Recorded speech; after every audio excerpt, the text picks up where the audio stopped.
First on the Kelly File tonight, revealing new information about the often mysterious lives of our first ladies. A new book is released that details the secret scandals, unlikely friendships, and bitter feuds that have played out among the women of the White House. Joining me now, the author of First Women, Kate Andersen Brower. Kate, great to see you. Great to see you. And her first book, The Residence, is awesome, and actually we're working together to make it into a huge success on camera, but that's a different story. But let's talk about the First Women, because you've got some juicy nuggets in here, and it starts with the overall premise that what?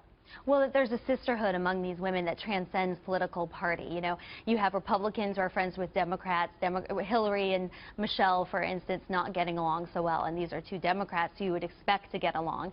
But then you have Lady Bird Johnson, who's a Democrat, getting along very well with Betty Ford, and in fact keeping a framed photo of Betty Ford on her bedside table until her death.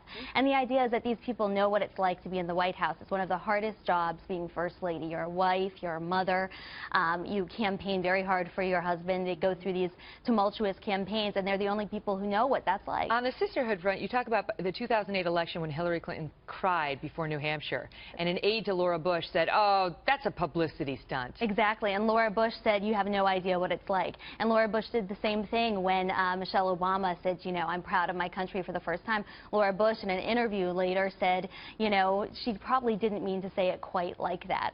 So she came to Michelle's defense again, and you see that again and again. She's a class act. Yes. Why don't Hillary and Michelle like each other, or why is it cold? Well, you know, Michelle looks at the Clintons kind of like this political dynasty that came before them. Michelle Obama can't wait to leave the White House. She's very anxious to get out, and obviously Hillary Clinton can't wait to get back into the White House.